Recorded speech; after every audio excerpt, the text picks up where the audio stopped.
Pemirsa, sejak berabad-abad, madu telah diakui khasiatnya bagi kesehatan maupun untuk perawatan kecantikan. Berbagai jenis penyakit bisa disembuhkan dengan rutin mengkonsumsi madu. Selain nikmat, madu tidak mempunyai efek samping sehingga aman untuk dikonsumsi. Baiklah pemirsa, untuk mengetahui khasiat dan juga manfaat madu, langsung saja kita simak liputan berikut ini.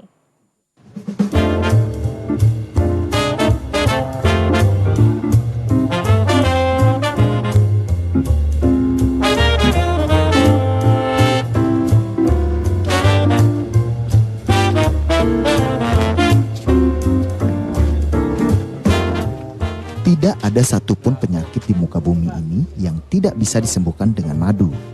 Rasanya, ungkapan tersebut tidaklah berlebihan.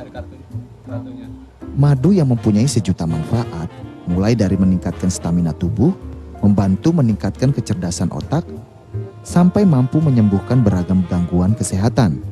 Bukan hanya itu, serangga ajaib bernama lebah masih bisa dimanfaatkan sengatnya untuk terapi sengat lebah yang diyakini mampu menyembuhkan berbagai jenis penyakit, bahkan yang sudah akut.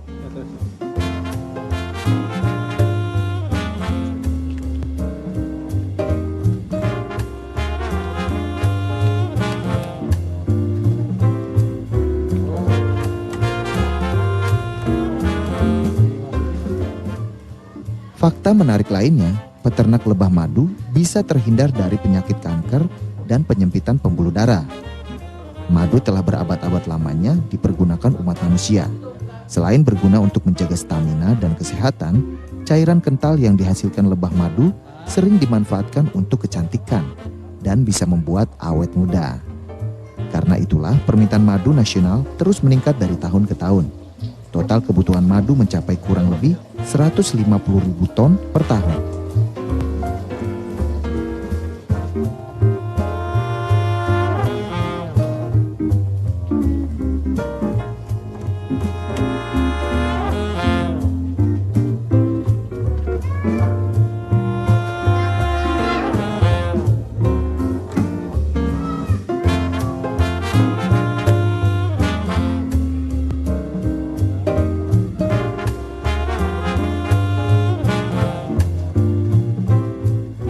Sementara itu, produksi madu dalam negeri baru bisa mencapai 40.000 ton.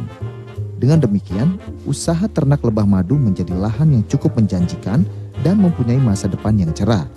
Apalagi, harga madu sudah dipasarkan mencapai Rp60.000 sampai Rp70.000. Peluang usaha yang menggiurkan itulah yang akhirnya mendorong Sri Hidayat atau yang biasa disapa Pak Dayat untuk menekuni ternak lebah madu.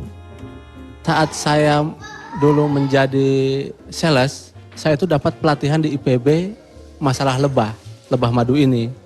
Akhirnya sinkron lah dengan yang saya lakukan dengan ilmu yang saya dapat, ya. Dan dari 150 agen itu, ternyata dari 2 agen saja itu selama ini itu sudah bisa mencukupi kebutuhan gaji saya yang selama ini saya terima. Jadi dari situlah timbul entrepreneur saya untuk menjadi wirausaha di bidang ini. Karena saya katakan tadi saya sudah jadi sales, jadi artinya hilirnya saya sudah tahu. Dan saya juga sudah mendapat pelatihan budidaya lebah madu. Jadi dari hulunya tahu, jadi hulu sampai hilir saya tahu. Jadi kenapa saya nggak praktekkan sendiri?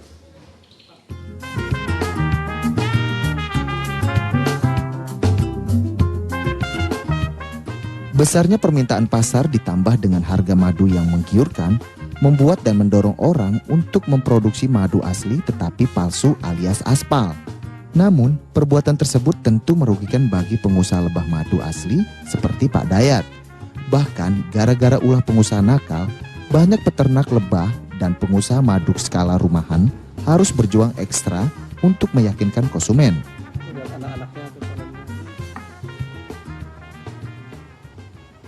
Untuk mengetahui madu baik dan enggaknya, memang itu yang utama tetap harus dibawa ke lab, ya. Jadi tidak ada orang yang bisa mengetahui madu asli apa palsunya itu kecuali harus dibawa ke lab. Tapi pendekatannya bisa kita lakukan. Salah satunya misalnya orang yang jualnya alamatnya jelas, peternakannya juga kalau kapan-kapan mau dilihat siap gitu ya. Terus yang ketiganya kalau memang misalkan mau diuji sendiri silahkan gitu kan. Terus yang keempatnya kita pun membawa nama besar IPB dan halal ya kan. Artinya saya dengan mencantumkan lambang IPB dan halal itu artinya tidak mungkin saya gara-gara harga 20.000 harga diri IPB jatuh.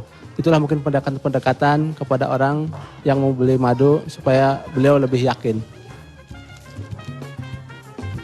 Di tempat inilah Pak Dayat dengan dibantu para karyawannya mengolah madu lokal namun memenuhi standar kualitas internasional. Di pasaran Anda bisa menjumpai berbagai jenis madu yang berasal dari bunga tertentu. Misalnya, madu lengkeng, madu kapuk randu, dan madu multiflora. Madu-madu tersebut diyakini memiliki khasiat yang berbeda antara yang satu dengan yang lainnya. Nah, untuk mendapatkan madu dengan rasa yang spesifik, sesuai harapan, peternak menggembalakan koloni lebah ke pohon atau tanaman yang sedang berbunga. Pertama-tama ya madu itu ya lebah itu kita gembalakan di perkebunan tertentu. Karena kita di sini itu punya madu itu spesifik bunga. Misalnya pada saat rambutan berbunga, lebahnya kita gembalakan di perkebunan rambutan. Setelah 15 hari ya dan nektarnya bagus, bunganya bagus, itu kita bisa panen. Ya 12 sampai 15 hari udah bisa panen. Dari satu kotak itu kita bisa mendapatkan sekitar 4 sampai 6 kilo ya. Nah, dari kotak-kotak tersebut setelah kita panen, kita saring dan kita masukin ke dalam blung. Ada blung, nanti mungkin bisa dilihat ya. Nah, setelah dimasukin ke blung itu ada yang kita langsung botolin dan juga ada yang langsung kita masukin ke mesin untuk penurunan kadar air. Selain memproduksi berbagai jenis madu dengan spesifikasi berbagai rasa, perusahaan Pak Dayat juga membuat berbagai produk olahan berbahan madu lainnya. Misalnya, madu untuk berbagai produk kosmetik, sabun madu cair, sampo madu, dan kapsul madu. Harapan saya sih kepada masyarakat tentunya selama ini kan sering mengkonsumsi bahan-bahan kimia, ya kadang-kadang ada makanan junk food, padahal itu belum tentu, mungkin di mulut mungkin enak ya, tapi mungkin di badan juga belum tentu menerima. Jadi saya kira alangkah baiknya kalau kita kembali ke herbal ya, karena kembali ke madu itu pertama memang di semua Alkitab juga mengatakan keutamaan minum madu. Yang keduanya dengan minum madu ini tidak akan menambah penyakitnya gara-gara minum madu, minimalnya itu. Artinya memang madu ini bisa menyembuhkan hampir semua penyakit kecuali maut kali ya, gitu kan. Jadi insya Allah minimal tidak akan menambah penyakitnya gara-gara minum madu.